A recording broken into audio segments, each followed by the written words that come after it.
Good morning and welcome to the ParkBridge Wealth Management Fall Webinar Series. This program is entitled Business and Real Estate Succession Planning.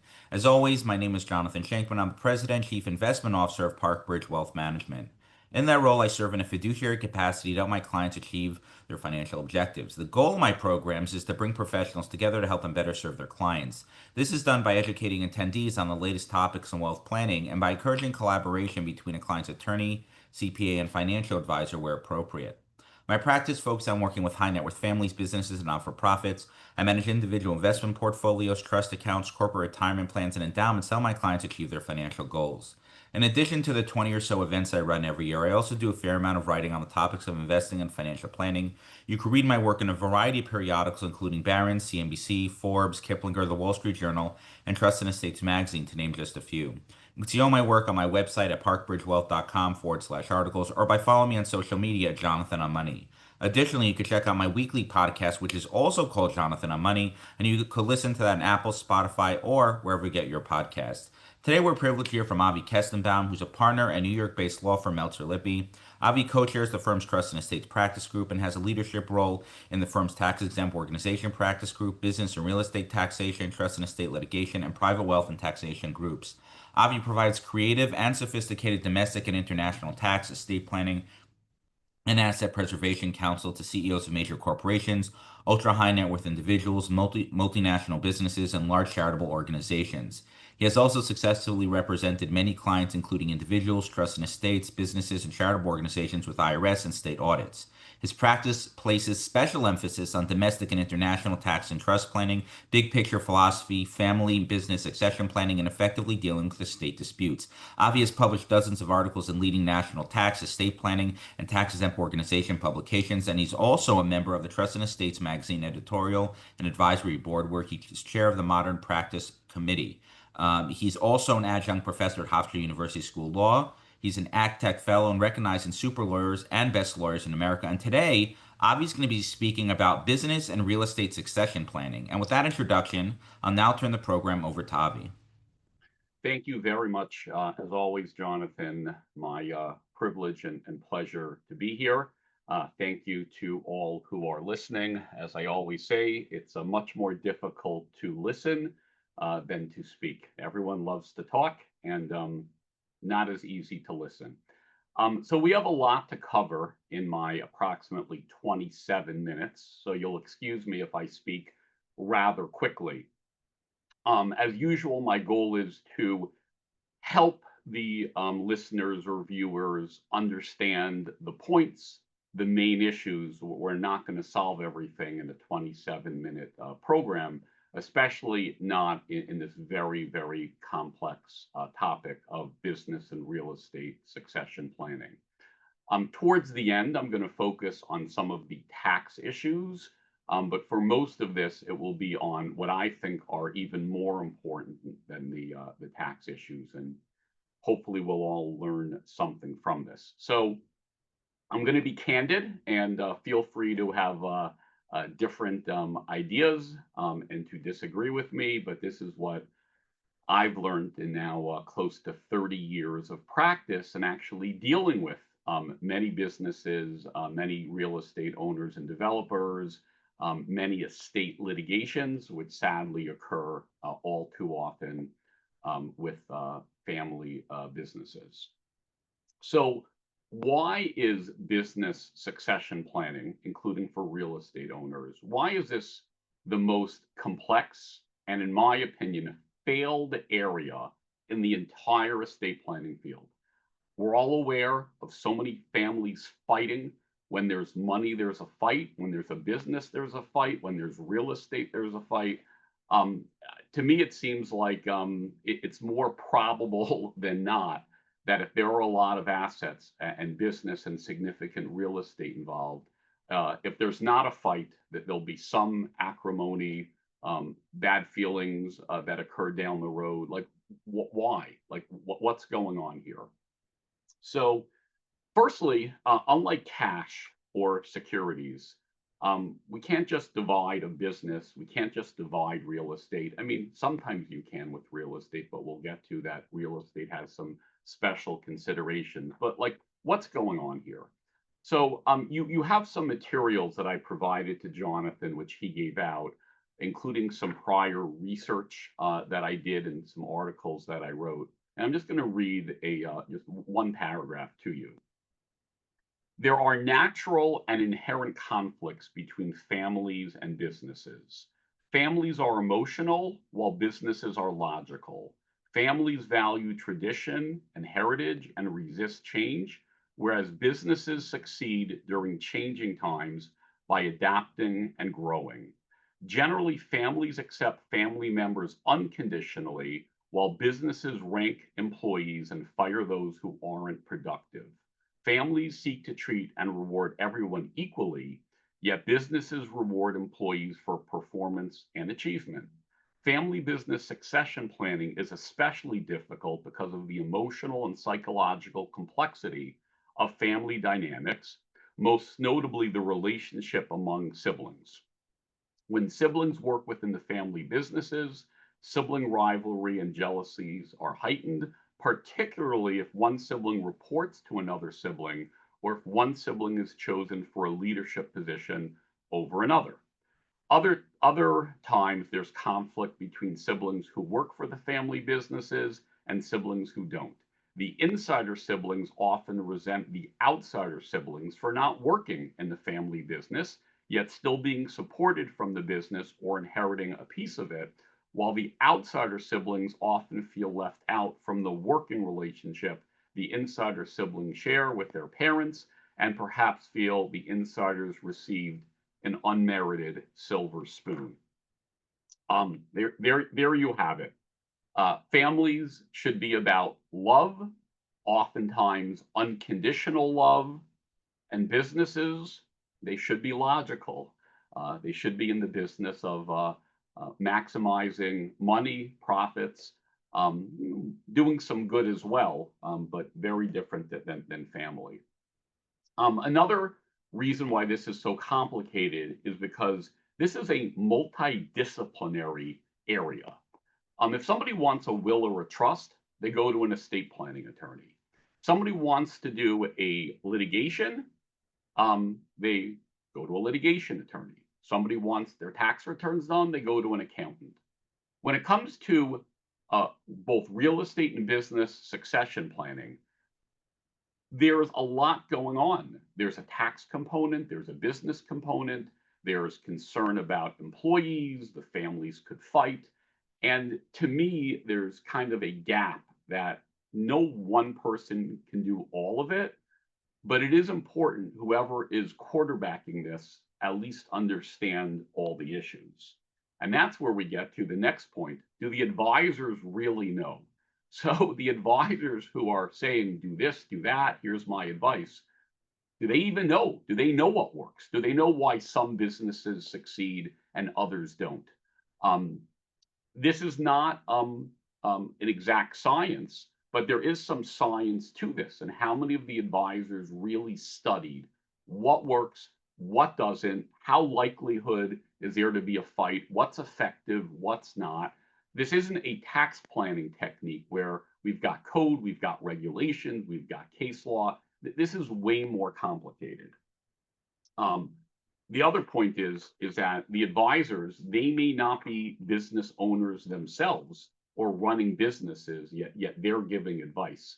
Almost like psychologists who give advice to their patients, to their clients, and they're doing the best they can with their background, their understanding of the human brain, emotions, whatever psychological issues arise. But it's very difficult to give particular advice to somebody who you don't know their exact situation, you're not living their life, and you may not have experience in that very particular situation. Make no mistake, real estate is like any other business. I think one of the reasons we see so much fighting when it comes to family real estate is because people think, oh, the real estate's easy. I'm going to put one child in charge. The other ones will just get some profits. Easy. It's not like an operating business. Well, wrong. It is. And we see so many estate disputes involving real estate because the sibling who's not in charge and may want out and may have different feelings, um, they're going to fight about this just like they'll fight about any other business. Um, Maybe one of the differences is real estate could be divided, which we'll get to later. But other than that, um, please don't treat the real estate as different than any other business. It's the same. And I think too many take it for granted. And that's why we see so many estate disputes and litigations involving real estate.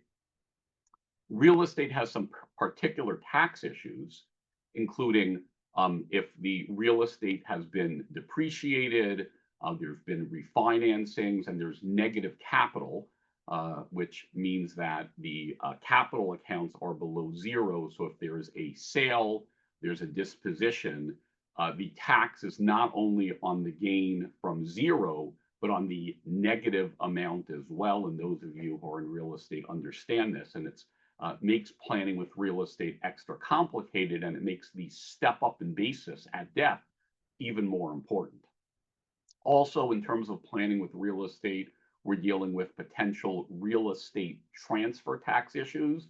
I mean, city and state, when real estate is transferred, could be subject to transfer taxes, unlike shares of businesses.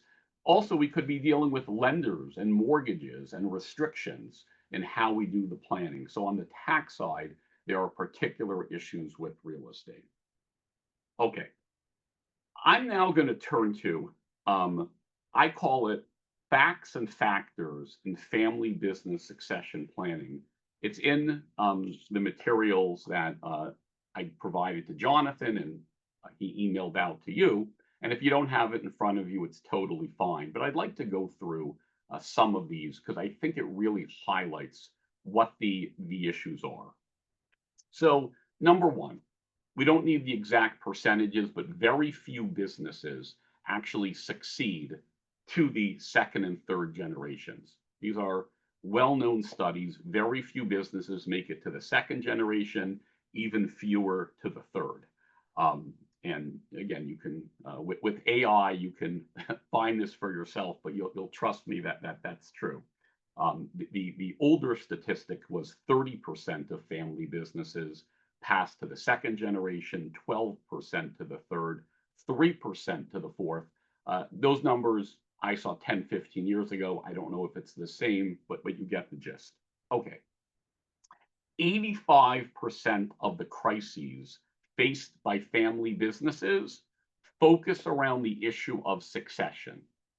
That's a big statistic. 85% of the issues have to do with succession. Now, that may not even all be about family. It may be who's the CEO, who are the managers, but consider that, and we'll also speak a little bit more about that soon.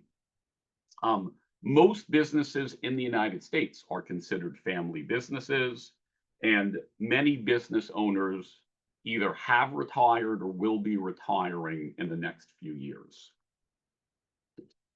The analysis of the family business succession failures. So why doesn't it work? Why are these businesses not making it down the generations? Well, 60% arise from relationship issues, how everyone involved is getting along.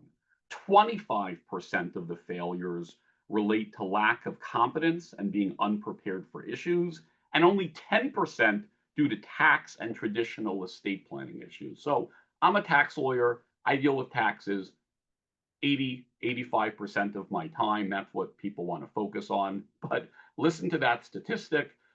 It's been out there for many years. Most of the reasons why businesses fail, and by far the greater percentage, is not because of tax reasons. If that's the one thing you take from this program, that's great, that you have to focus on the non-tax issues. And so many people, they spend 90% focusing on the tax planning, 10% on the other issues. And that's the biggest mistake, because the taxes are not going to kill the business. The taxes are not going to generally be the thing to cause the family war, children never speaking with each other again, not showing up to family weddings, cousins not knowing the other exist. It's not usually because of taxes, the vast majority of the time. Um, okay. Um, there was a study by Price Waterhouse a number of years ago that businesses are full of nepotism. Two-thirds of family businesses award family members roles in business without measuring them. Other issues in family business, failure to separate home and work. The office issues spill over into the family, and the family dining room table spills into the office. Um, age differentials, different ages of the children, grandchildren, different needs, different outlook and perspectives. And consider this. If I start working for a law firm or I open up a business and I have a partner, I'm choosing my partner. I'm literally choosing who I want to go into business with. And obviously, most partnerships don't work, even when it's chosen. Imagine a family business where I'm not choosing my sibling as my partner, it's being handed to me. So, on top of all the sibling rivalries, emotional issues, everything from childhood, I'm getting a partner that I didn't ask for and I didn't choose on my own. And that, to me, that's a powerful fact. So, some other factors. There are actually 6 transitions going on in business succession planning. Not one. It's not just the transition of the business. You've got the owner's transition, the senior generation who might be the owner. You have the family's transition. You have the business's transition. You have the management's transition. You have the ownership's transition and the estate transition. It's not one moving the business down a generation. There are multi components here, and they may, in many cases, contradict each other. Oftentimes, the parent or senior generation will delay or avoid the planning because they don't want to deal with it. They don't want to deal with the aggravations, but that is a big mistake because they'll get worse down the road if not dealt with. The other point, when I deal with my clients on this, I tell them, we're not going to solve this in 1 or 2 meetings. This is not, let's have a meeting, like drafting a will, we'll go through your wishes. This is way more complicated. There are so many more issues involved. And if somebody really wants to do this well, they really have to focus on the issues, what needs to be done. This is not simple. Okay. Typical management problems that occur in family businesses and during the succession. Inadequate informal organization, meaning it's not working, it's not a well-run corporation, everything is sort of ad hoc. Attempting to ignore conflicts, which leads to stressful situations when the owner dies. Disgruntled family members, and compensation. To me, compensation is a big one. Even if one figures out how to have 1 or 2 children inside in running the business and the other children as passive owners or trusts as passive owners, make sure to fix that compensation when the owner is alive. That is one of the biggest disagreements where the children in the business feel they're not getting paid enough and their siblings who aren't doing very much are getting too well fed, and the children who are not working in the business, they feel like their siblings, they're making too much money. Well, that can at least be helped if the owner and the founder sets this in advance, sets the rules. And that's where we get into a plan is great, but there have to be very careful legal documents. You're dealing with trusts, you're dealing with operating agreements, shareholders agreements. This is not simple, and this cannot be done simply. There's a lot of thought and proper documents that go into this. And like I said, it's very multidisciplinary, and it has to be treated that way seriously. And there's time involved. One of the greatest questions that I always ask my business owner client is, what's more important to you? The business succeeding or your children getting along and being happy? oftentimes the answer isn't the same, and the business owner has to choose what's more important. Now, for many of my clients, their greatest wish is their children will get along, their grandchildren will get along. As a parent, it's one of my greatest wishes as well. Well, you know what? If you're going to do something with the business, which is best for the business, that may affect your greatest wish is that your children get along. So again, you have to weigh all these factors against each other. Definitely get people involved who know this area. This cannot be a guessing game. Oh, I think you should do this. I think you should do that. Really, there are people who are experienced in this. Get an advisor who knows what they're doing. I will tell you the best planning I saw for a family, and I didn't even do it. I inherited the family as a client, was this older man before he was, old and frail.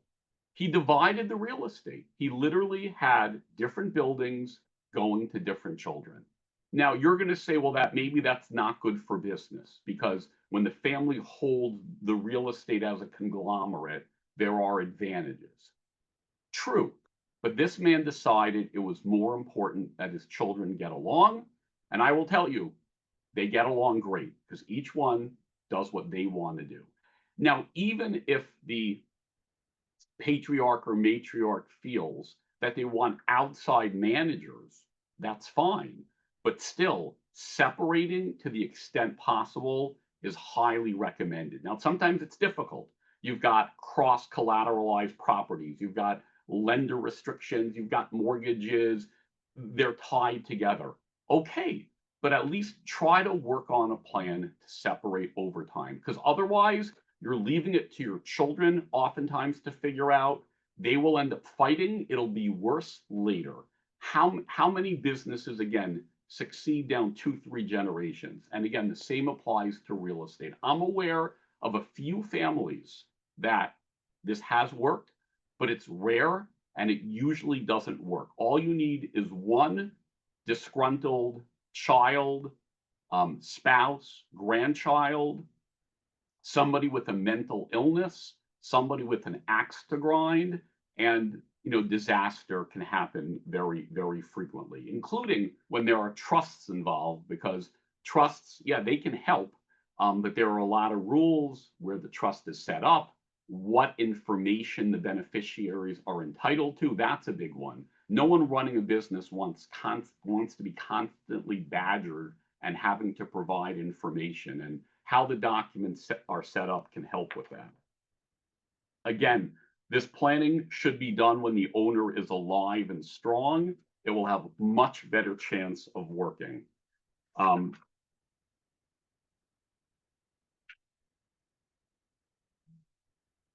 Ownership and control. One of the most important concepts when it comes to business planning is control and ownership are two different things. Somebody can be an owner and not have control. Somebody can have control and not be the owner. And this is a concept where, again, potentially speaking, there could be trusts for children as the owners, but only a few of the children or a management team running the business. And that can help, but it still doesn't solve the problem if one or more of the children are unhappy with the sibling or the management team running it. And that's why maybe my greatest piece of advice, in my own humble opinion, is I tell people, make sure there's a way to get out, a way to separate. When you lock people in, you lock those siblings and those grandchildren in, and there's no way to get out, that is when you have problems. Give an escape hatch, even if a child or grandchild who has an interest or an interest in trust can withdraw over 5 years, over 10 years, and have a mechanism with an appraisal process. And I have to tell you, I don't even love the whole appraisal process where I pick an appraiser, you pick an appraiser, they meet in the middle. Be very careful with your terms. Even that could lead to fights. So to me, very important, give the family members a way out, even if it's at a lower value, even if it's over time. If you lock people together, it very often is not going to work and leads to the fights. And that's why those company operating agreements, buyout clause, valuations, so important. Just like, again, the compensation provisions, all of this needs to be very, very well thought out. I'm already coming up at the end of my time so quickly. So I just want to spend 2 minutes very quickly running through some steps that I provide. It's in one of my articles, and just for maybe a minute going through some of the tax issues. Number one, be candid. If you're a planner or an advisor, tell your clients this will not work most of the time, and be very careful telling them what to do, and not to be cavalier. Oh, do this or this or this, and you're good. No, this is complicated. Even the best plan might not work. So be very candid if you're an advisor. And if you're the client, be understanding how complicated this is, and it takes time and effort to work. Get to know the business. Every business is different. Get to know the family. Every family is different. Understand the family dynamics. Create realistic expectations. Expectations are key. When people in life are disappointed because their expectations aren't met, that's oftentimes when they start fighting and getting really, really upset. Set those expectations. It may mean family meetings. It may mean a lot of things, but figure out how to set expectations. Learn from businesses that have been successfully transitioned. We're giving advice on how to successfully transition a business. Well, maybe we should study what works and what doesn't, and take away some of the guessing game. Work as a team. The accountant must be involved. The financial advisor must be involved. Key business people must be involved. Plan early, plan often, mission statements, consider family meetings. Do this planning when the senior generation is strong and vibrant. If you wait until the senior generation is old and frail, not going to work very well. Sensitive but strong and decisive decisions must be made. Can't be wishy-washy, the senior generation about these decisions. Even though they're difficult, has to be strong, and focus on unifying and social philanthropic themes. It's well known that families who, they have some commonality. They're focused on charity and different charities, and maybe sometimes the same charities. They're going to typically work better together, and they're going to have a better value system, which we didn't even get into setting family values. A little bit about the tax part that I didn't mention.